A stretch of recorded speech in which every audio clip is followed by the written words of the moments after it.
ආයුෂ වැඩේවා, නිරෝගී වේවා, සුවපත් වේවා ඔබ රට සහ මුළු ලෝකයම. මුළු ලෝකයම සුවපත් වේවා කියලා ප්‍රාර්ථනා කරන්නේ මුළු ලෝකයම රෝගී වී සිටින නිසා. මුළු ලෝකයම පාහේ රෝගී වෙලා ඒ අතරේ ඇෆ්ගනිස්තානය තුවාල වෙලා. ඇෆ්ගනිස්තානයේ තුවාලේ වේදනාව ලෝකයටම දැනේවිද, ලෝකයටම රිදුමක් වේද? ඇෆ්ගනිස්තානය තුල සිදුවන්නේ කුමක්ද?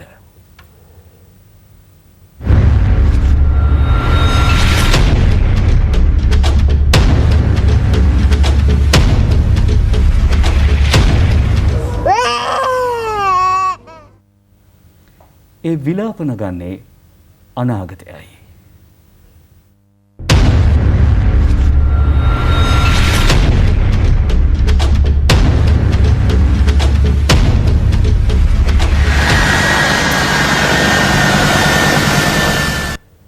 ඒ ජීවිතය සහ මරණය අතර සටන් කරන්නේ වර්තමානයයි.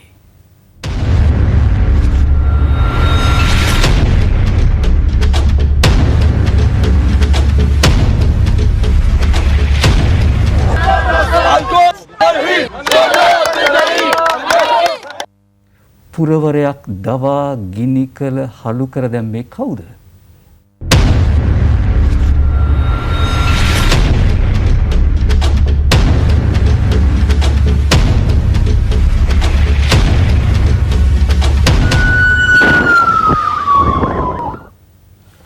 මිනිසුන්ට, ඒ කියන්නේ ඔබට සහ මට මිනිසුන් විදියට ජීවත් විය හැකි ලෝකයක් කවදා තැනේද? මිනිසුන් විදියට ජීවත් විය හැකි ලෝකයක් අපට අහිමි කළේ කවුද? අපි ඇෆ්ගනිස්තානය කේන්ද්‍ර කරගෙන ඇෆ්ගනිස්තානය මත සිට අපි ඒ කතා බහ ගොඩනගමු. ආරාධනා කර සිටියා විදේශ පුවත් විමසුමෙහි හසල ප්‍රවීණ මාධ්‍යවේදී මොහන් සමනනායක මැතිතුමන්ට අයිබෝන් ඔබතුමාට අයිබෝන් ආයුෂ වැඩේවා කියලා ප්‍රාර්ථනා කරනවා. එතුමන් වර්තමානයේදී ප්‍රවෘත්ති අධ්‍යක්ෂ ජෙනරාල්තුමා. අටුවා ටීකා ආය අවශ්‍ය වෙන්නේ නැහැ මොහන් සමනනායක මහත්මයා. ඇෆ්ගනිස්තානයේ කාබුල් ළගනුවර මිනිස්සු 10 ගණන් රැස් වෙලා තියෙනවා. තුවක්කු ගත්ත මිනිස්සු වර්ග දෙකක් ඉන්නවා. ඇමරිකාව කියනවා තවත් ප්‍රහාර ඇති වෙයි කියලා. මොකද්ද මේ මොහොතේදී මේ ඇෆ්ගනිස්තානයේ සිද්ධ වෙන්නේ? දිනුෂ ඔබේ ප්‍රශ්නයට දෙන පිළිතුරට පෙර මට කරුණක් දෙකක් සඳහන් කරන්න අවශ්‍යයි. ඔව්. ප්‍රවේශයක් ලෙස. එකක් මේ ඇෆ්ගනිස්තානයේ අද සිදුවෙමින් තිබෙන දේ පිළිබඳව මම පළ කරන අදහස් ඉදිරිපත් කරන තොරතුරු ඉදිරිපත් කරන්නේ මම මේ දැනට දරන ඒ තනතුරේ සිට නොවේ. දීර්ඝ කාලයක් ලෝකයේ අපේ රටේ දේශපාලන ආර්ථික වර්ධනයන් පිළිබඳව යම් අධ්‍යයනයක් හැදෑරීමක් කරන කෙනෙක් වශයෙන්. ඊළඟට දැන් ඔබේ මේ ප්‍රශ්නයට පිළිතුරේදී ඊළඟ මගේ ප්‍රවේශය තමයි දිනුෂ 1917 රුසියාවේ සිද්ධ වුණා විප්ලවයක්. ඔක්තෝබර් විප්ලවය. බෝල්ෂෙවික් විප්ලවය කියන්නේ ඒකට. ඒ විප්ලවයෙන් තමයි ලොව ප්‍රථම සමාජවාදී රාජ්‍ය බිහි වුණේ. ඒ රාජ්‍ය දැන් නැහැ. නමුත් විප්ලවයෙන් පසුව විප්ලවය අලලා ග්‍රන්ථයක් සම්පාදනය කළ ජෝන් රීඩ් නමැති ඇමරිකානු මාධ්‍යකරුවා ලේඛකයා. ඔහු ඒ ග්‍රන්ථයට දීපු නම 10 Days That Shook the World. ලොව හෙල්ලූ දස දවස. මේක සිංහලටත් පරිවර්තනය වෙලා තියෙනවා. ඇෆ්ගනිස්තානයේ දැන් සිදුවීමින් තිබෙන දේ වාර්තා කරන බටහිර මාධ්‍ය ගණනාවක්ම ප්‍රධාන පෙළේ CNN, Bloomberg, BBC තමන්ගේ සමහර වාර්තාවලට විවරණවලට යොදාගෙන තිබුණු ශීර්ෂ පාඨය ඊට සමානයි. 10 Days That Shook Afghanistan. ඇෆ්ගනිස්තානයේ හෙල්ලූ දස දවස. ඇයි එහෙම කියන්නේ? ඇමරිකාවේ දැන් සිටින ජනාධිපති ජෝ බයිඩන් අප්‍රේල් 14 වෙනිදා ප්‍රකාශයට පත් කරනවා ඇෆ්ගනිස්තානයේ සිටින ඇමරිකානු හමුදා ඉවත් කර ගන්නා බව. ඉන් පසුව තලිබාන්වරු ඉදිරියට එනවා. ඔවුන් මුල්වරට ඇෆ්ගනිස්තානයේ ප්‍රධාන පෙළේ ප්‍රාන්ත නගරයක්. ඒ නගරේ නම හෙරත්. අත්පත් කරගන්නේ අගෝස්තු 5. අගෝස්තු 15 ඔවුන් එනවා අගනුවරට. මෙච්චර ඉක්මනට එයි කියලා හිතුවද බයිඩන් පාලනය? ඒ අය හිතුව එහෙම සිතන්න නෑ. ඒගොල්ලන්ගේ ප්‍රකාශ වලින් කියුනේ එහෙම වෙන්නේ නෑ කියලයි. මොකද ඒගොල්ලෝ කල්පනා කළා තමන් විශාල වියදමක් දරලා ඇෆ්ගනිස්තානයේ නූතන හමුදාවක් හදලා තියෙනවා. ඒ නිසා එහෙම වෙන එකක් නෑ කියලා. එහෙම වුණත් ලෝකයේ දේශපාලන නායකයෝ බොහෝ විට ප්‍රසිද්ධිය කරන ප්‍රකාශ පිටුපස තියෙන්නේ වෙන දෙයක්. ඇත්ත නෙවෙයි කියන්නේ. මේක තමයි අමිහිරි යථාර්ථය. කෙසේ හෝ ආවා අගෝස්තු 15 ඔවුන් කාබුල් නුවරට පිවිසුණා. ඇමරිකා එක්සත් ජනපදයේ සහ නේටෝ විසින් පුහුණු කරන ලද 3,70,000ක ඇෆ්ගන් හමුදාව සටන් නොකරම නිහඬ වුණා. කාබුල් නගරයේ සමස්ත ඇෆ්ගනිස්තානයේ නැවත වරක් ඊට කලිනුත් ඔවුන් පාලනය කළා. අපි ඒකට යමු පසු. ඇෆ්ගනිස්තානයේ තමන්ගේ ග්‍රහණයට ගත්තා තලිබාන් බරු. එසේ ග්‍රහණයට ගත්තාම විශාල ව්‍යාකූලත්වයක් ඇති වුණා. මොකද හේතු ගණනාවක් නිසා. තලිබාන් වරුන් පළවා හැරීමෙන් පසුව පසුගිය අවුරුදු 20 ඇතුළත 2001 ඔක්තෝබර් මාසයේ සිට ඇමරිකාවේ සහාය ලබන ආණ්ඩු තමයි ඇෆ්ගනිස්තානයේ තිබුණේ. ඇමරිකානු සහ නේටෝ හමුදා එහි නතර වී සිටියා සන්නද්ධ කණ්ඩායම් වලට තලිබාන් වරුන් මර්ධනය කිරීම සඳහා. එතන මෙන්න මේ අවුරුදු 20ක පාලනයෙන් පසුව ඇමරිකාව තීරණය කරාම හමුදා ඉවත් කරගන්න ඒක ප්‍රයෝජනයට ගත්තා තලිබාන් කණ්ඩායම නැවත වරක් වුන් බලය අල්ලගත්තා. තලිබාන් වරු මීට පෙර රට පාලනය කළදී අනුගමනය කළ ක්‍රියාකලාපය නිසා ඇෆ්ගනිස්තානයේ විශාල පිරිසක් කල්පනා කළා ඒකට සාධාරණ හේතු තියෙනවා තමන්ට තවදුරටත් මේ රටේ ඉන්න බෑ කියලා. ඒ විතරක් නෙමෙයි මේ ඇමරිකානු සහ නේටෝ හමුදාවලට ඔවුන්ගේ සහාය ලැබූ ඇෆ්ගනිස්තානයේ ආණ්ඩුවට සහාය දීපු සැලකිය යුතු පිරිසක් හිටියා. ඔවුන් දන්නවා තලිබාන් වරුන් තමන්ගේ පලි ගන්නවා කියලා. ඒ නිසා ඒ පිරිස් වියරුවෙන් මෙන් තමන්ගේ රට හැර යන්න උත්සාහ කළා. අර අපි ආරම්භයේදී දුටුවේ ඇමරිකානු ප්‍රවාහන ගුවන් යානාවල එල්ලිලා යන්න මිනිස්සු උත්සාහ කළා. එහෙම උත්සාහ කරන මිනිස්සු දහස් ගණනක් කාබුල් නුවර හමීඩ් කරසායි ගුවන් තොටුපළ අසල ගේට්ටුවල රැඳී සිටිනකොට තමයි පහුගිය බ්‍රහස්පතින්දා ප්‍රධාන පෙළේ භයානක බෝම්බ දෙකක් මරාගෙන මැරෙන ප්‍රහාර දෙකක් සිද්ධ වුණේ. ඒ ප්‍රහාර වලින් එසන මිය ගියා 90ක් පමණ. තවත් විශාල පිරිසකට තුවාල සිදු වුණා. ඒ අතරේ ඇමරිකානු සෙබළුන් පවා 13 දෙනෙක් ඉන්නවා කියලා වාර්තා කරනවා. අද උදෑසන වෙද්දී මොහන් සමරනායක මහත්මයා BBC ප්‍රවෘත්ති සේවයෙන් වාර්තා කරනවා මේ විදිය තවත් ප්‍රහාර එන්න පුළුවන් කියලා බයිඩන් පාලනය අනුතුරුම් කරනවා කියලා. මොකක්ද මේ ප්‍රහාර වලින් බලාපොරොත්තු වෙන්නේ මේ ත්‍රස්තවාදී? කවුද මේ කරන්නේ? මෙවැනි ප්‍රහාර සිදුවීම අනපේක්ෂිත දෙයක් නොවේ. පසුගිය කාලය පුරාම ඇෆ්ගනිස්තානයට ලෝක බලවතුන් මැදිහත් වූ දා සිටම ඇෆ්ගනිස්තානයේ ලෙයින් නැහැවෙන රටක්. ඒ රටේ මෙවැනි ප්‍රහාර ඉදිරියට අපේක්ෂා කරන්න පුළුවන්. දැන් ඇමරිකානු හමුදා නේටෝ හමුදා ඉරාකයේ ආක්‍රමණය කළාට පස්සේ අපි දන්නවා ඉරාකයේ දිගින් දිගටම මෙවැනි ප්‍රහාර සිද්ධ වුණා. සිද්ධ වෙමින් තිබෙනවා වරින් වර. ඒ නිසා තව ප්‍රහාරයක් අද හෝ හෙට හෝ වීම අනපේක්ෂිත දෙයක් නොවේ. ඒ ප්‍රහාර කෙරෙන්නේ මේ ප්‍රශ්නය සම්බන්ධ පාර්ශවයන් විසින් ප්‍රධාන වශයෙන් තලිබාන් දැන් අර අපි සඳහන් කළ හමීඩ් කරසායි ගුවන් තොටුපළ අසල ප්‍රහාර දෙකේ වගකීම බාරගෙන තිබෙනවා ISIS කණ්ඩායම ඉස්ලාමික් ස්ටේට් කණ්ඩායම. ඒගොල්ලෝ හඳුන්වන්නේ විදේශ මාධ්‍යවල ISK කියලා. ISK කියන්නේ Islamic State of Khorasan Province. කොරෝසාන් කියන්නේ ප්‍රාන්තයක් පළාතක් ඇෆ්ගනිස්තානයත් පාකිස්තානයත් අතර දේශ සීමාව තියෙන. ඒ ප්‍රාන්ත නමින් තමයි මේ ඉස්ලාමීය රාජ්‍ය කණ්ඩායම තමන් හඳුන්වා ගන්නේ. ගුවන්තොටුපළ ළඟ ප්‍රහාරයෙන් පස්සේ ඇමරිකාව ඩ්‍රෝන ප්‍රහාරය එල්ල කළා මේ IS කණ්ඩායම් වලට. ඔවුන් කියනවා ඒ නිසා ISK කණ්ඩායමේ ප්‍රධානියෙක් ඒ ප්‍රහාරයෙන් මරණයට පත් වූ බව. තවම එය මේ වනතුරු සනාථ වී නැහැ. මේ තමයි දැන් සිදු වෙමින් තිබෙන දේ. දැන් ඔබට පැහැදිලි අර බියටපත් මිනිස්සු රට හැර යන්න ගන්න උත්සාහය වළක්වන්න තමයි මේ ප්‍රහාරය සිද්ධ වුණේ එකක්. අනිත් එක දැන් අද මේ අගෝස්තු මාසයේ අවසන් වන විට ඇෆ්ගනිස්තානයේ ඉන්න ඇමරිකානු හමුදා මුළුමනින්ම ඉවත් කරගෙනවා කියලා ජනාධිපති බයිඩන් නැවත ප්‍රකාශ කළා. ඔව්.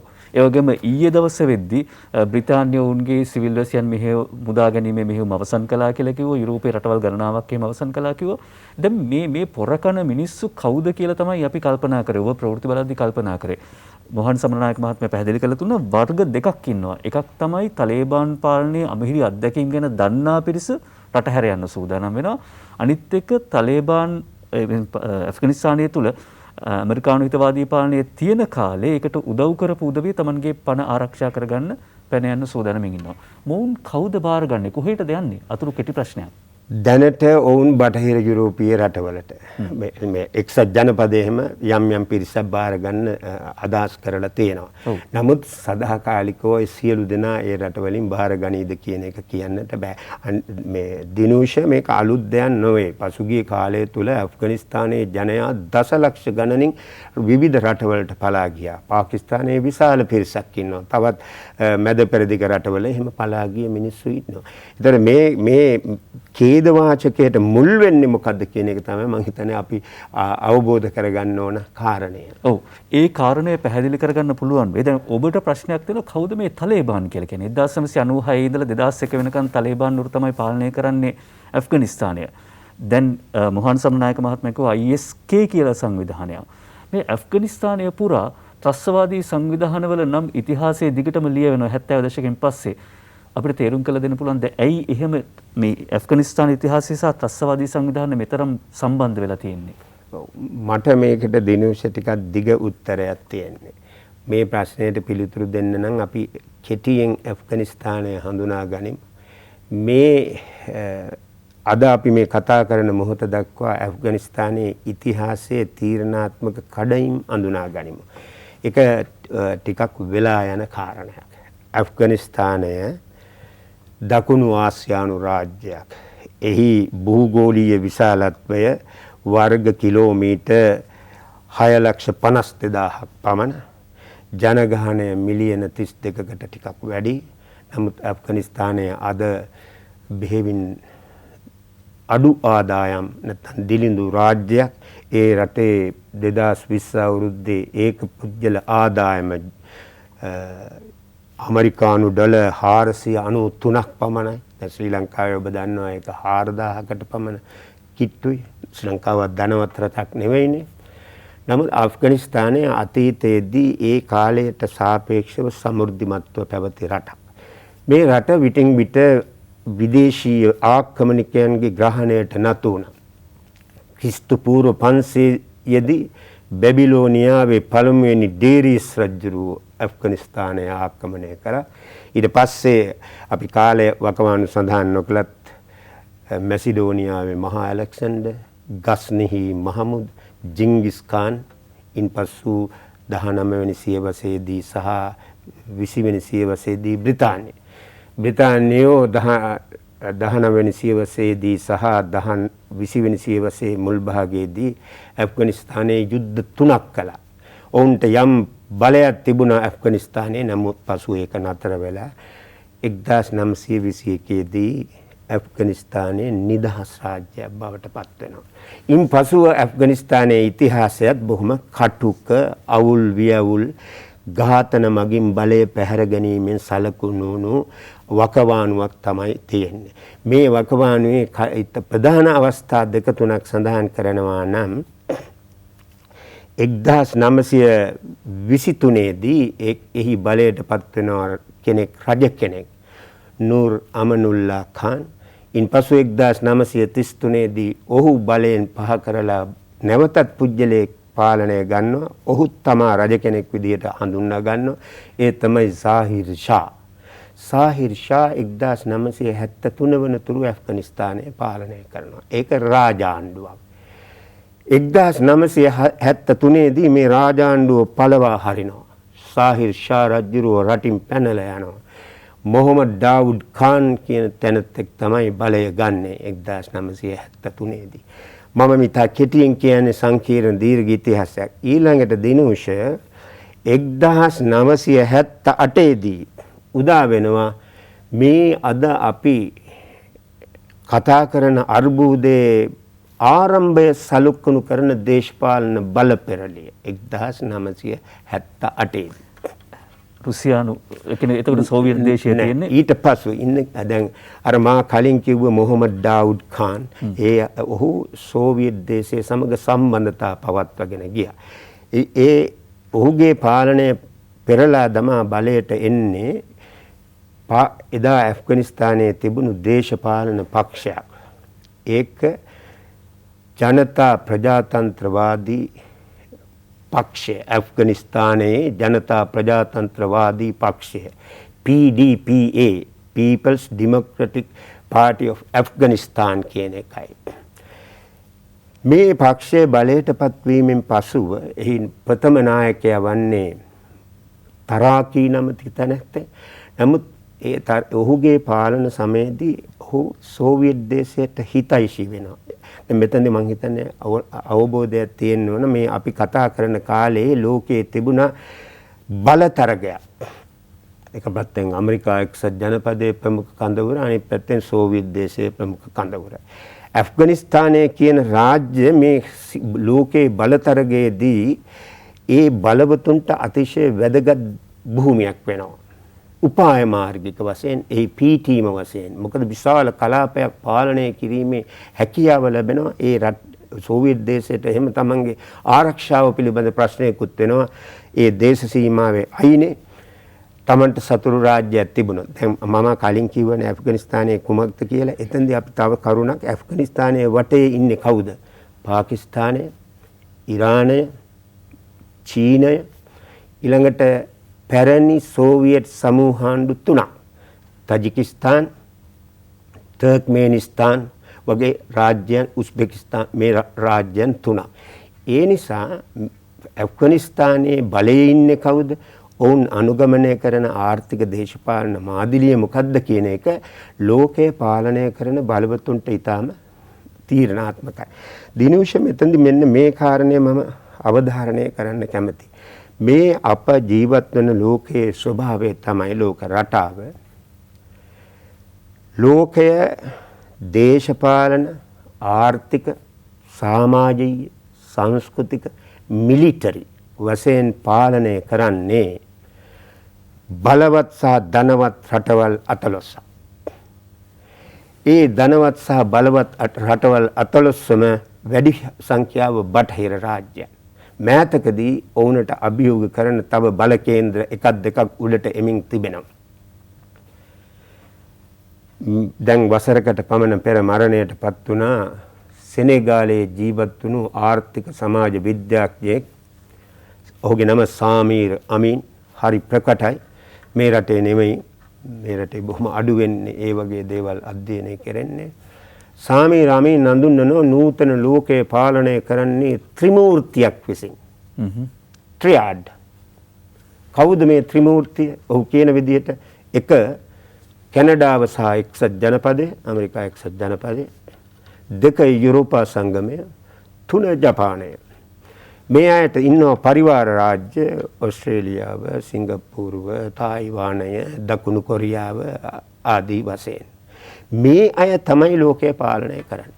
මේ රාජ්‍යයන් ධනවත් වෙලා තිබෙන්නේ දිනුෂ සත්‍ය නම් ඔවුන්ගේ හැකියාව, ඔවුන්ගේ විද්‍යාව, කළමනාකරණය, තාක්ෂණය නිසාම නොවේ.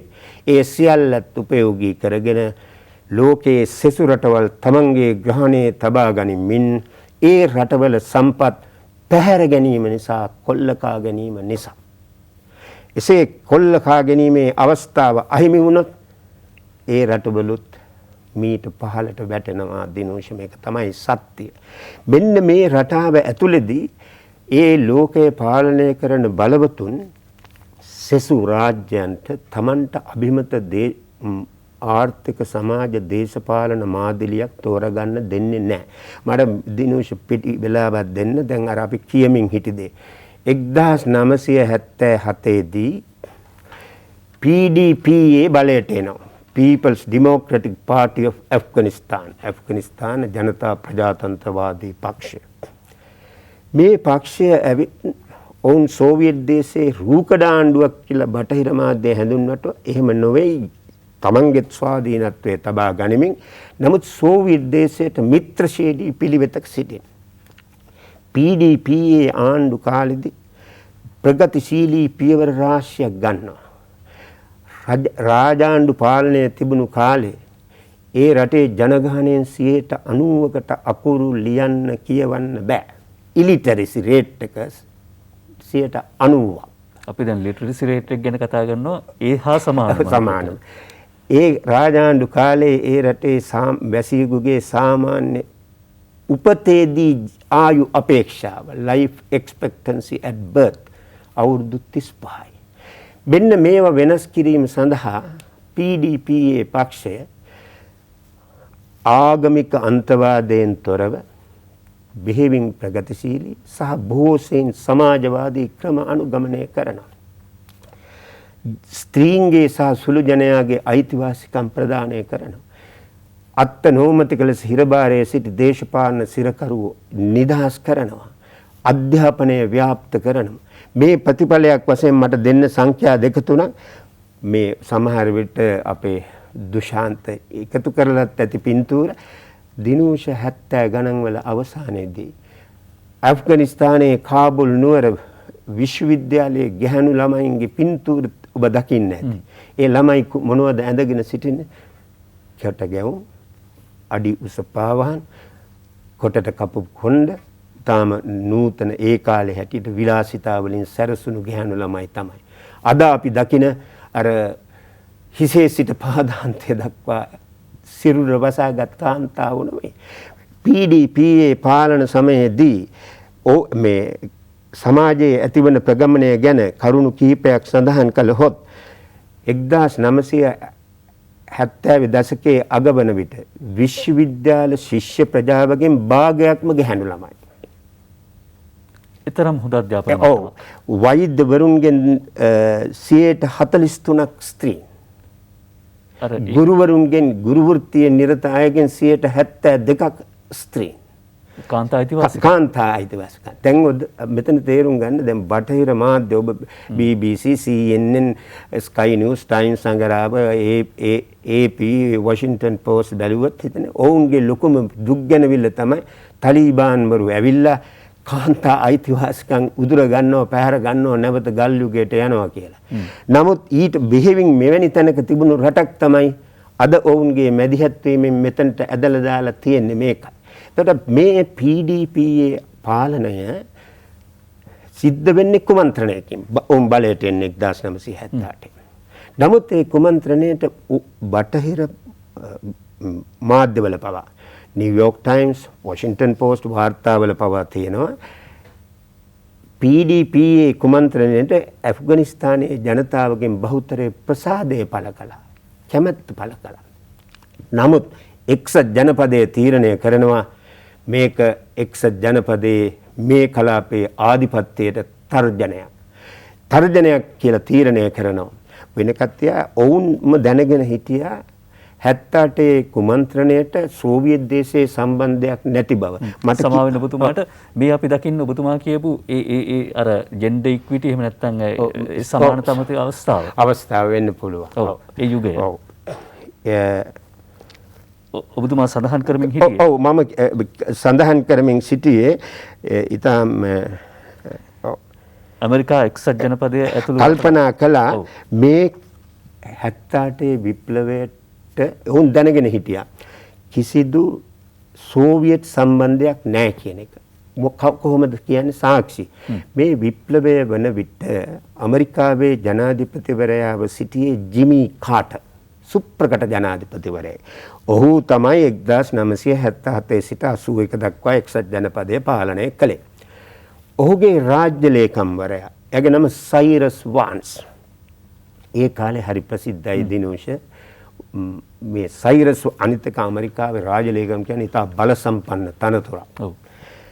සයිරස් වන්ස් තමන්ගේ ආණ්ඩුවට ලියලා යවපු සංදේශයක පත්‍රිකාවක කියනවා ඉතාම කෙටියෙන් we had no evidence of any Soviet complicity in the coup. මේ කුමන්ත්‍රණයට කුමන ආකාරයක හෝ සෝවියට් සම්බන්ධතාවක් තිබෙන බවට අපට සාක්ෂි ලැබී නැහැ. එහෙම වුණත් ඔවුන් මොකද කරන්නේ? ඔවුන් ලෝකයට කියනවා මේක සෝවියට් දේශය තමයි කළේ කියලා. එහෙම කියලා එතනින් නතර වෙන්නේ නැහැ. 1978 ජූලි මාසේ 1979 සමා වෙන්න 79 ජූලි මාසේ 3 වෙනිදා ජනාධිපති ජිමි කාටර් ඇෆ්ගනිස්තානයේ PDPA පාලනය අවුල් කරන ව්‍යාපෘතියක් පටන් ගන්නවා. ඒකට මුලින් වෙන් කරපු මුදල ඩොලර් මිලියන 500ක්. මේ ව්‍යාපෘතිය පටන් ගන්නේ ජනාධිපති ජිමි කාටර් ඒ රටේ ජනතාවට කියන්නේ නැතුව කොංග්‍රසයට කියන්නේ නැතුව. මම මෙතනදී දිනුස අපි තේරුම් ගන්න ඕන අපේ රටවල මෙහෙම දෙයක් වුණොත් ඔවුන් අපිට එරෙහිව යනවා මානව හිමිකම් කවුන්සිලයට ජනතාවට අභිමතයක් නැතුව මේ දේ කරා මේ දේ කළා කියලා. ඒතර මේ ඩොලර් මිලියන 500 මොනවටද වැය කරන්නේ? මේවා වැය කරනවා මේ කාලය වන විට හැම රටකම ඉන්නෝනේ ආගමික අන්තවාදීන්. ඇෆ්ගනිස්තානයේ හිටියා එහෙම එවැනි පිරිස්. ඔවුන් තමයි මුජාහිදීන් බරු කියලා කියන්නේ. මේ මුජාහිදීන් බරුන්ගේ නායකයෝ හමු වෙලා අර මේ CIA කමන්ත්‍රණය මේක සැලැස්ම 1979 සිද්ධ වෙන්නේ. ඒගොල්ලෝ ඒක නම් කරලා තිබුණේ ඔපරේෂන් සයික්ලෝන් කියලා. ඒක තමයි මෙහෙයුමේ නම. සයික්ලෝන් ඒක නැත්නම් කුණාටු මෙහෙයුම. මෙහෙයුම යටතේ ඔවුන් මුජාහිදීන් වරුන් සම්බන්ධ කරගන්නවා. මුජාහිදීන් වරුන්ට පගාව දෙනවා, අල්ලස් දෙනවා. කුමකටද? PDPA ආණ්ඩුවට එරෙහිව සෝවියට් හිතවාදී ආණ්ඩුවට එරෙහිව කැරලි ගහන්න ත්‍රස්තවාදී ක්‍රියා කරන්න. දිනුෂෝ බහල ඇති මාධ්‍යයට සම්බන්ධ කෙනෙක් නිසා මේ මාධ්‍ය ලෝකයේ ඉතා සුප්‍රකට චරිතයක් තමයි බොබ් වුඩ්වර්ඩ්. බොබ් වුඩ්වර්ඩ් කියන්නේ 70 ගණන් වල වොෂින්ටන් පෝස්ට් නැමැති බල සම්පන්න ඇමරිකානු පුවත්පතේ වැඩ කළ ඒ කාලේ තරුණ තමත් ඔහු ජීවත් වෙනවා මාධ්‍යකරුවෙක්. බොබ් රොබර්ට් කියන එකනේ වුඩ්වර්ඩ් සහ කාල් බර්න්ස්ටයින් එකතු වෙලා තමයි අර ලෝකේ බොහොම කතා බහට ලකුණු වෝටගේට් අපවාදයේ හෙළිදරව් කරන්නේ. මේ බොබ් වුඩ්වර්ඩ් ගියා මේ කාලේ ඇෆ්ගනිස්තානයට. ඔහුගේ වාර්තාවක ඔහු කියනවා එයා දුටු බව CIA ආයතනය ඩොලර් මිලියන 70ක පගාව දුන්නා කියලා මුජාහිදීන් වරුන්ට. එහෙම දීලා සකස් කරපු ව්‍යාපෘතියේදී ඒගොල්ලෝ සෝවියට් හිතවාදී ආණ්ඩුවට එරෙහිව ත්‍රස්තවාදී ක්‍රියා කරන්න පහර දෙන්න පිරිස් සංවිධාන කරන ලෝකේ පුරාම ඉස්ලාමීය රටවලින් සටන්කාමීන් බඳව ගන්නවා. මේ කාලේ නෙමෙයි දැනුත් තියෙනවා නිව්යෝක් නුවර බෲක්ලින් කෝරළේ ඉස්ලාමීය විද්‍යාලයක්. ඒකෙන් ළමයි බඳව ගන්නවා. මෙසේ බඳවාගත් අය අතර සුප්‍රකට චරිතයක් තමයි සුප්‍රකට හෝ කුප්‍රකට සෞදි ඉංජිනේරු ඔසාමා බින් ලාඩන්. මෙන්න මෙහෙම සංවිධාන කළා කුමකටද? අර ඇෆ්ගනිස්තානයේ සාපේක්ෂ වශයෙන් ප්‍රගතිශීලී ජනතා හිතකාමී නිර්ආගමික බටහිර රටවල බොහෝම දේශනා කරන මේ පාට යන්නේ නිර්ආගමික ස්ත්‍රී අයිතිවාසිකම් ක්‍රියාවෙන්ම තහවුරු කළ ආණ්ඩුව පෙරලා දැමීම සඳහා මෙතනදී මේ ලෝකය පාලනය කරන රටවල දෙබිඩි ප්‍රතිපත්තිය තේරුම් ගන්න මට එක කියමනක් උපුටා දක්වන්න ඉඩ දෙන්න. මේ කාලෙදී කාබුල් නුවර ඇමරිකානු තානාපති කාර්යාලය සංදේශයක් සකස් කරලා යවනවා තමන්ගේ රටට. ඒ සංදේශයේ කියනවා මේ විදිහට ඇෆ්ගනිස්තානයේ අනාගත ආර්ථික සමාජ ප්‍රතිසංස්කරණ වලට කුමක් සිදු වුවද PDPA ආණ්ඩුව බලයෙන් පහ කිරීම මේ කලාපයේ ඇමරිකානු ඕනෑ එපාකම් වලට විශාල රුකුලක්. නැවත වතාවක් කර පළවෙනි වාක්‍ය කියන එක හරි වටිනවා. ඉතාම වටිනවා. ඒ කියන්නේ PDPA ආණ්ඩුව කුමක් කළද? ඒ කියන්නේ මිනිස්සුන්ට හොද කළා නරක කළා අදාළ නැහැ. ඔව් මෙහෙම දිනුසේ වුන් කියන්නේ ඇෆ්ගනිස්තානයේ අනාගත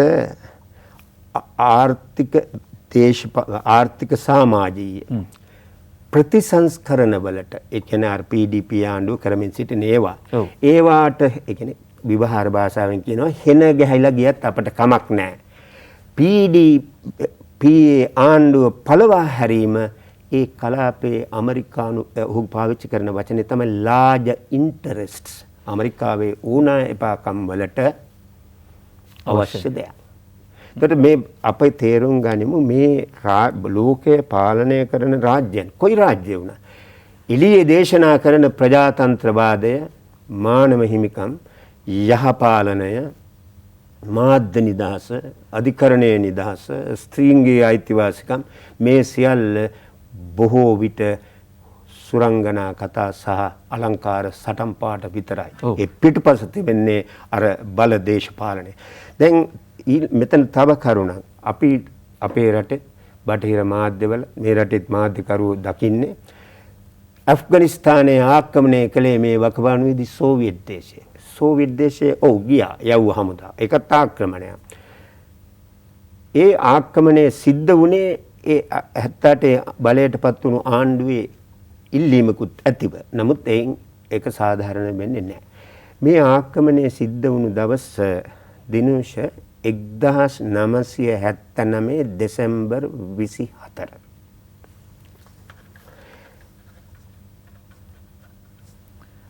අපි දන්නේ ඇෆ්ගනිස්තානයට ගිය විදේශීය බලවතා සෝවියට් දේශය. නමුත් ඊට මාස ගණනාවකට කලින් තමයි CIA ආයතනය ඇෆ්ගනිස්තානයට යන්නේ. ඒ 1979 ජූලි 3 වෙනිදා. ගිහිල්ලා ඔවුන් මොකද කරන්නේ? අර අපි කිව්ව ත්‍රස්තවාදී ප්‍රචණ්ඩත්වය සංවිධානය කරනවා අර ආණ්ඩුවට බලයේ ඉන්න බැරි තැනකට මේ රට ගෙන ඒම සඳහා. ඒකට උදව් කළා පාකිස්තානය, ඇමරිකාවට හිතවත් සෙතු රාජ්‍යයන්. මම දැන් මේ ඇමරිකාව කියනකොට ඒ තමයි මේ කඳවුරේ නායකයා. එහෙම නැත්නම් ඔය ඒ මුළු පද්ධතියම නෙට්වර්ක් එකම මේකට අයිති. මේ කාලෙදී ලෝකේ අනිත් බල සම්පන්න රටවලුත් එක්සත් ජනපදයේ සමග සහයෝගයෙන් තමයි ක්‍රියා කළේ මේ ව්‍යාපෘතියේදී. මෙන්න මේක තමයි මම අප කරන හැදෑරීම් අනුව අද අපි කතා කරන ඇෆ්ගනිස්තාන් ඛේද වාචකයේ කඩයිම හැරවුම් ලක්ෂ්‍ය.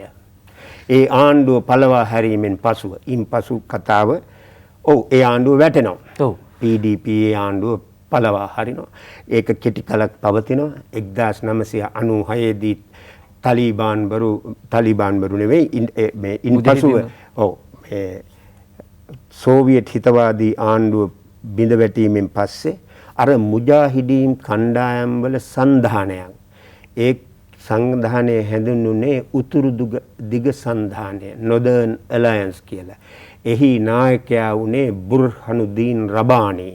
මොවුන්ගේ ආණ්ඩුවක් එනවා ඇෆ්ගනිස්තානයේ. නමුත් එය එකිනෙකා සමග කුලල් කා ගන්නා අත්‍යන්තයෙන් දූෂිත ඇෆ්ගනිස්තානයේ ඊටාම ප්‍රකටව නම කියවෙනවා මේ හෙරෝයින් මත්ද්‍රව්‍ය ඊළඟට ඕපියම් වගාවට මේ නිෂ්පාදනය ද්‍රව්‍යයන් වගා කිරීමට ඒක විශාල වශයෙන් සිදුවන දෙයක්. මෙන්න මේවායේ නිරත පිරිස් තමයි මේ උතුරු දිග සංධානයේ හිටියේ. අතිශයින් දූෂිතයි. ඉන් පස්සේ ඇමරිකාවේ උදව්වෙන් බලයට පැමිණි ආණ්ඩුවත් එහෙමයි දිනුෂ. දැන් කාබුල් නුවරට අගෝස්තු 15 වෙනිදා තලිබාන්වරු එනකොට එහි සිටියේ ජනාධිපති අශ්රෆ් ඝානි රටින් පලා යනවා. ඇතැම් වාර්තාවල කියනවා ඔහු පලා යන්නේ ඩොලර් මිලියන 169කුත් අරගෙන කියලා. ඔහු ප්‍රතික්ෂේප කළා තිබුණා මේ වාර්තා. නමුත් මෙහෙම චෝදනාවක් තිබෙනවා. ඉතින් මේ දූෂිත උතුරු දිග සංධානයට ඇෆ්ගනිස්තානයට ස්ථාවරත්වය උදා කරන්න බැරි වෙනවා. අවුල් වියවුල් එනවා. 1994 දී උපත ලැබෙන තලිබාන් කියන්නේ වචනේ නම තේරුම ශිෂ්‍යයෝ කියන එකයි. ඔවුන් ඊටාම ඔවුන්ගේ විශ්වාසය අනුව පාරිශුද්ධ ආගමික මූලධර්ම අනුව ලෝකයේ රට පාලනය කළ යුතුයි කියන විශ්වාසයේ සිටින ඊට එරෙහිවන ඕනෑම කෙනෙක් ඝාතනය කිරීම වරදක්සේ නොදකින එය ක්‍රියාත්මක කරන කණ්ඩායම. මෙන්න මේ අය ඊට පස්සේ 1996 දී බලයට ගන්නවා. ඊළඟ තීරණාත්මක අවස්ථාව තමයි ඇෆ්ගනිස්තානයේ මෙසේ අවුල් වියල් වලින් ගහනව යමින් තිබෙද්දී 2001 සැප්තැම්බර් 11 වෙනිදා අර එක්සත් ජනපදයේ විසින් අඳුනගෙන තෝරගෙන ඇවිල්ලා සල්ලි දීලා අවිපුහුණුව දීලා පුහුණු කරපු ඔසාමා බින් ලාඩන්ගේ නායකත්වයෙන් යුත් අල් ක්වේඩා ඒ කියන්නේ කඳවුර කියන සංවිධානයේ මෙහෙයීමෙන් ඇමරිකාවේ නිව්යෝක් නුවර සුප්‍රසිද්ධ වෙළඳ මධ්‍යස්ථාන කුළුණු දෙක සහ පෙන්ටගනයටත් තවත් ස්ථානයකටත් පැහැරගත් ගුවන් යානා උපයෝගී කරගනිමින් ප්‍රහාරයක් කෙල්ල භයානක ප්‍රහාරයක් කෙල්ල. දැන් ඔබතුමා මේ විස්තර කරද්දී මම අර පන්තියක ඉන්න ගෝලයෙක් වගේ අහගෙන හිටියේ එතරම්ම පැහැදිලි සහ එතරම්ම වැදගත් මේ පසුබිම හඳුනගන්න එක ඔබතුමා පැහැදිලි කළා. රාජාණ්ඩුවක් තිබුණ ඇෆ්ගනිස්තානයේ 1978 දී ඒක PDPA කියන ජනතා බලවේගයේ විසින් ඒ රාජාණ්ඩුව පළවා හැරලා පාලනයක් ගොඩනගනවා. ඒ පාලනය කොයිතරම් ප්‍රජාතන්ත්‍රවාදීද සහ කොයිතරම් නූතනත්වයට සහ ඇෆ්ගනිස්තානයේ අනාගතයට ගැළපෙන සහ සාධාරණයක් ඉෂ්ට කරන ව්‍යාපාරයක් වුණාද කියන එක පැහැදිලි කළා. ඒකට ඇමරිකාව ප්‍රමුඛ නව යටත් විජිතවාදීන් එච්චර කැමති වුණේ නැහැ. උන් ඒ නිසා කිව්ව ඔබතුමාගේ විදිහට මේක යකාට ගියත් කමක් නැහැ මේ ප්‍රතිපත්ති. අපි මෙතන අපිට හිතකර පාලනයක් ගොඩනගන්න ඕනේ. ඒ අනුව තමයි අන්තවාදී සංවිධාන වලට මුදල් දෙන්නේ. එතකොට මුජහිදීන් වගේ සංවිධාන බිහි වෙන්නේ ඒ අනුව. හැබැයි 1994 දී විතර තමයිනේ ඔය මේ වෙනකොට තියෙන මේ තලිබාන් සංවිධානය බිහි වෙන්නේ. 94 96 උන් බලයට එනවා. මේ 2021 දක්වාම අර කලින් තිබිච්ච දූෂණය හෝ එහෙම නැත්නම් මද්ද්‍රව්‍ය ජාවාරම නැත්නම් මේ ඇමරිකාව ප්‍රමුඛ රටවල් කියන ප්‍රජාතන්ත්‍රවාදී මූලධර්ම සුපිරිසිදු රට ඇෆ්ගනිස්තානයේ ගොඩනැගුණේ නැහැ. දිනුෂ් ඔබේ කතාව අහනකොට මට තව කියමනක් මතක් වුණා. දැන් කොහොමද ඇෆ්ගනිස්තානය ගැන වුන් සැලකුවේ කියන එක. දැන් 1979 ජූලි 3 වෙනිදා අර CIA මිලියන 500 ව්‍යාපෘතිය පටන් ගත්තට පස්සේ කාලකට පස්සේ ඒ ව්‍යාපෘතිය පිටුපස සිටි ප්‍රධාන චරිතයක් ඒක තමයි ජනාධිපති ජිමි කාටර්ගේ ජාතික ආරක්ෂක උපදේශක. ඔහුගේ නම ස්බිග්නිව් බ්‍රෙසසන්ස්කී. ඔහු පෝලන්ත ජාතිකයෙක්, පෝලන්ත ඇමරිකානුවෙක්. ඊටාම බලපෑමක් කළපු කෙනෙක් ඇමරිකානු පාලක පන්තියට සහ සමාජයට 1917 දී ඔහු මරණයටපත් වුණා. එක අවස්ථාවකදී මාධ්‍යකරුවෙක් බ්‍රෙසසන්ස්කී සමග මේ වගේ සාකච්ඡාවක් කරනවා. සාකච්ඡාවක් කළා කියනවා එදා ඒ කළ දේ වැරදි නේද? ජේෂ්ඨ මාධ්‍යවේදී මොහාන් සමරනායක මහත්මයා තව දිශාවකට අපේ කතාවට මුල පිරුවා. ඒ අතර තමයි අපිට මතක් වෙන්නේ අර බාමියන් බුදු පිළිම විනාශ කරලා මෙහෙම සංස්කෘතික විනාශයක් කරලා ආපු පාලනයක් තමයි මේ තියෙන්නේ. මම කැමති ඔබතුමාගේ මුල පුරුපු තැන ඉඳලා ටිකක් විස්තරත ඔබතුමාට ඉඩ දෙන්න. මොකද වෙලාව බොහොම සීමිත නිසා මේ ජාත්‍යන්තර ඒක නව යටත් විජිතවාදය ලෝකයට කරන බලපෑම මොකක්ද කියලා අපිට මේ ඔස්සේ පැහැදිලි කරගන්න පුළුවන්. ඔව්. ඒකට පිළිතුරක් ලැබෙනවා මම කලින් කියමින් සිටි දේ සම්පූර්ණ කරාම යම් ප්‍රමාණයකට. අර 1979 ජූලි 3 වෙනිදා CIA මෙහෙයුම ගැන අර ජාතික ආරක්ෂක උපදේශකවරයාව සිටි බ්‍රෙසසන්ස්කීගෙන් අහනවා මාධ්‍යකරුවෙක් ඒ ගැන ඔබ දැන් පසුතැවිලි වෙනවද? මොකද ඒ මෙහෙයුම නිසා PDPA ආණ්ඩුව බිඳ වැටුණා. ඊට මාස කිහිපයකට පස්සේ සෝවියට් හමුදා ඇෆ්ගනිස්තානයට ආවා. ඇෆ්ගනිස්තානයේ ලෙයින් නැහැවෙන්න පටන් ගත්තා කාලකන්ණි දේශයක් බවට පත් වුණා. බ්‍රෙසසන්ස්කී උත්තර දෙනවා. ඔහුගේ පිළිතුර තමයි regret. what? මොනවටද regret වෙන්නේ? අපි ඒකෙන් ජයග්‍රහණයක් අත් කරගත්තා. මොකද්ද ජයග්‍රහණය? අපිට පොඩි පාඩු වුණත් අපි සෝවියට් දේශයේ උගලකට අසු කළා. මේක හරි තීරණාත්මකයි දිනුෂ. සෝවියට් දේශය නැමැති රාජ්‍යයේ මලගමට පාර කපපු එක තීරණාත්මක සාධකයක් තමයි ඇෆ්ගනිස්තානයේ මැදිහත් වීම. විශාල සෝවියට් දේශයේ තිබුණ සමාජවාදී ආර්ථිකයක් ඒකේ අභ්‍යන්තර ප්‍රශ්න රාශියක් තිබුණා. ඒ ප්‍රශ්න අවුල් වෙන්න උග්‍ර වෙන්න හේතු වුණා ඇෆ්ගනිස්තානයේ මැදිහත් වීම. සෝවියට් දේශය ඇෆ්ගනිස්තානයෙන් හමුදා ඉවත් කරගන්නේ ඊට අවුරුදු 10කට පමණ පසුව 1989 1985 දී මිහායිල් ගෝර්බචෝව් ජනාධිපතිවරයා වීමෙන් පසුව ආරම්භ වුණු ක්‍රියාවලියක ප්‍රතිඵලයක් ලෙස මේ සෝවියට් දේශයේ ඉසේ බිඳ වැටීමට තව හේතු තිබුණා දිනෝෂ. නමුත් මේ ප්‍රධාන හේතුවක් ලෙස බටහිර මාධ්‍යත් සලකනවා ස්වාධීන මාධ්‍යකරුවොත් සලකනවා. මගේ විශ්වාසයෙන් මට තිබෙන දැනීම හැටියට ඒක කෙනෙක් එරෙහි නොවන්න වෙන්න පුළුවන්. කුමන විවේචන තිබුණත් සෝවියට් දේශයෙන් නොබිදී තිබුණා නම් අද මේ ලෝකයේ අද සිදුවන මේ අසාධාරණ යුද්ධ මිනිස් ඝාතන සිද්ධ වෙන්නේ නැහැ. ඒව වෙන විදිහකට විසඳෙන්නට ඉඩ තිබුණා. යම් හේකින් අද දවසේ මේ ලෝක බලයට එරෙහිව සිටින බල සම්පන්න රාජ්‍යය වන ප්‍රධාන රාජ්‍යය වන චීනය දුබල වී කඩා වැටුනොත් මේ මනුෂ්‍ය වර්ගයා තනිකරම මේ ලෝකේ පාලනය කරන බලවතුන්ගේ ග්‍රහණයට නතු වෙලා මිරිකිලා උද්දඬු බවට පත් වෙනවා. ඔව්. මම ප්‍රශ්න කිහිපයක් එක විට අහන්නම් මේ සංවිධානාත්මක නැහැ මේ අහන ප්‍රශ්න ටික. එක පැත්තකින් ලෝකයේ ප්‍රශ්න කරනවා ඉස්ලාම් අන්තවාදය මේකෙන් පැතිරෙයිද? අනෙක් පැත්තෙන් ගත්තාම දැන් ඇමරිකාවේ බලයට එරෙහිව චීනය, පාකිස්තානය, ඉරානය වගේ රටවල් මේ තලිබාන් සංවිධානය පිටිපස්සේ ඉන්නව නේද? එතකොට මොකද වෙන්නේ?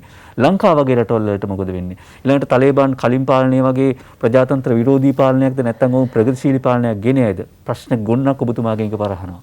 ඔව් හරි. ඒ ප්‍රශ්න ගොන්නට මට හැකි ප්‍රමාණින් පිළිතුරු දෙන්න යමක් අමතක වුණොත් නැවත මතක් කරන්න.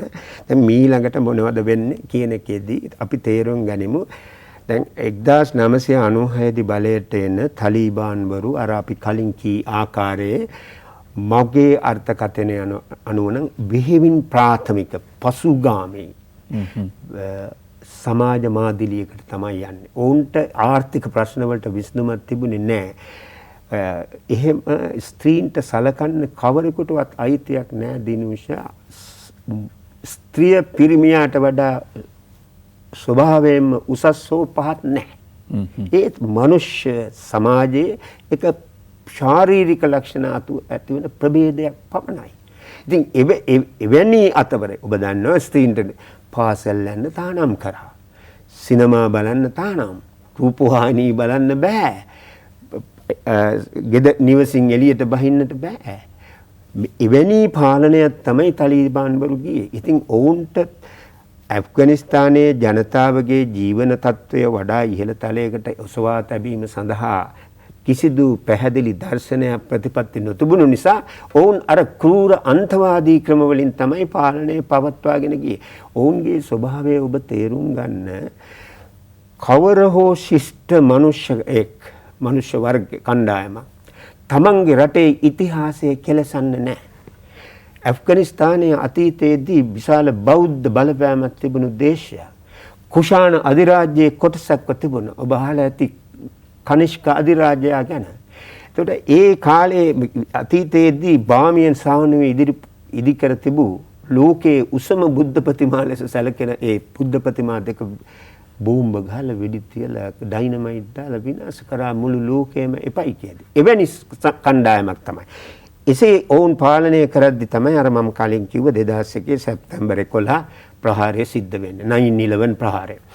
ඒ ප්‍රහාරයට අවුරුදු 20ක් පිරෙනවා මේ අවුරුද්දට. එදාට ඇමරිකානු හමුදා මුළුමනින්ම ඉවත් කරගන්න තමයි ජනාධිපති බයිඩන්ගේ බලාපොරොත්තුව.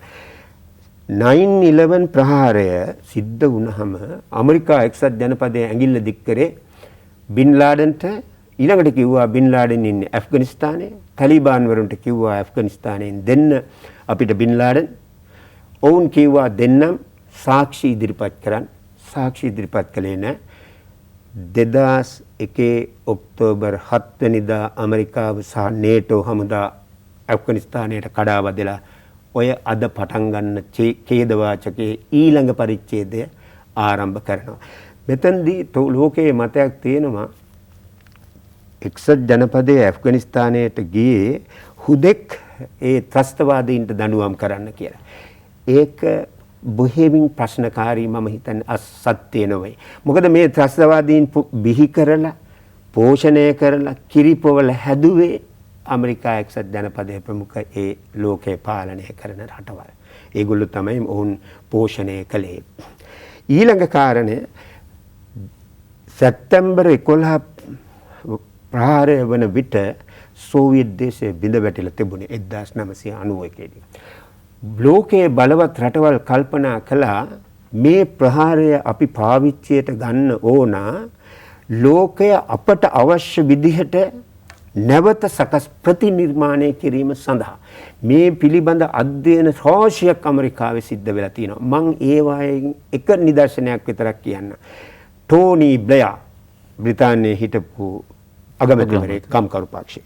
ඔහු කියනවා 2001 සැප්තැම්බර් 11 ප්‍රහාරයෙන් පස්සේ දැන් ලෝකයේ කැළඹිලා තියෙන්නේ.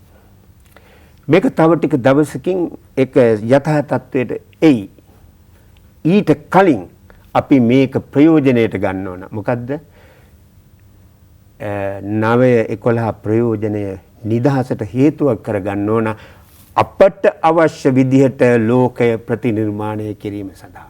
අන්න ඒකට තමයි මේ ආක්‍රමණය සිද්ධ කළේ. දැන් නැවත වතාවක් මේ සමාවෙන්න ඔබතුමාට මම පියවරක් පනිනවා. මේ සිදුවෙමින් යන දේත් ලෝකය කලබලා තියෙනවා. එතකොට ආයි ප්‍රතිනිර්මාණයක් වෙයිද?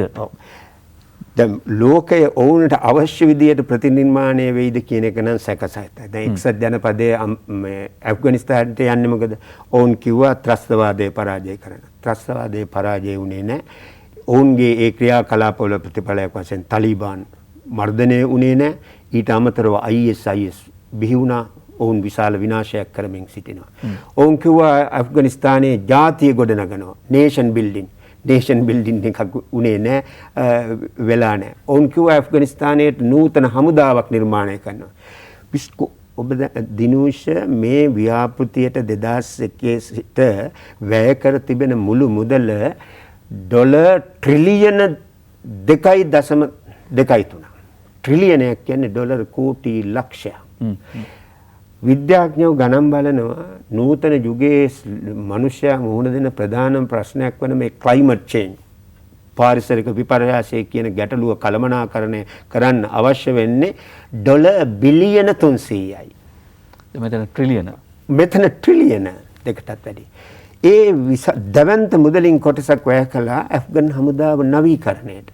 නමුත් මේ නවීකරණය කරපු 3,07,000ක හමුදාව මොකද කළේ? තාලිබාන්වරු 60,000 ඉන්නේ.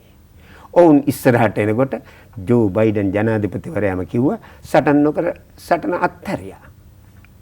ඔවුන් නඩත්තු කරපු ජනාධිපති පැහැරගෙන ගියා. ඔවුන් කිව්වා ඇෆ්ගනිස්තානයට යනකොට අපි ස්ත්‍රීන්ට සමාන අයිතිවාසිකම් අරන් දෙනවා.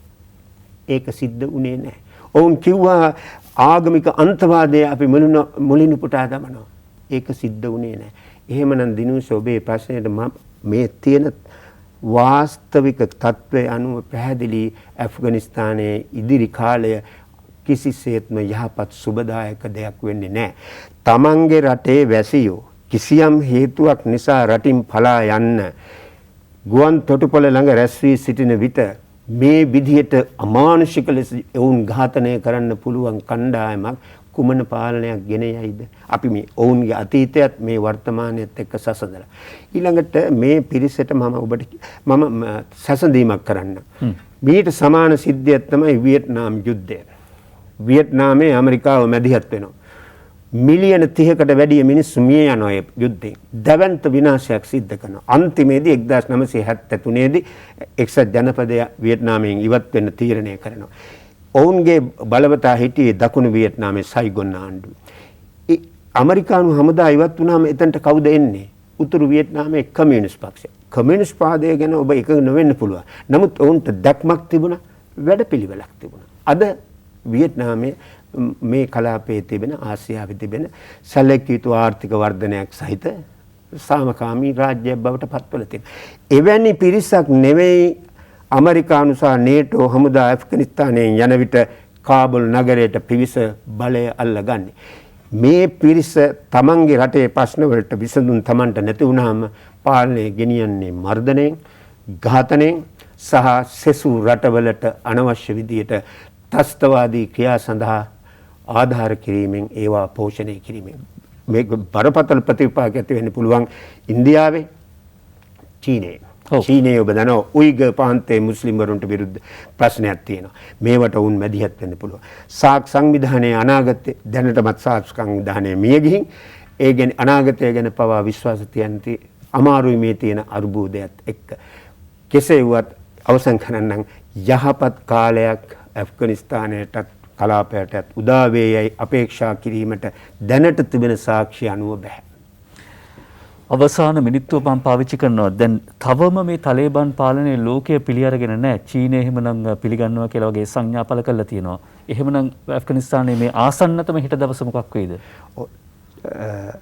පිළිගැනීම තීරණය වෙන්නේ ඒ රටේ බොහෝ දේශපාලන උවමනාවන් අනුව.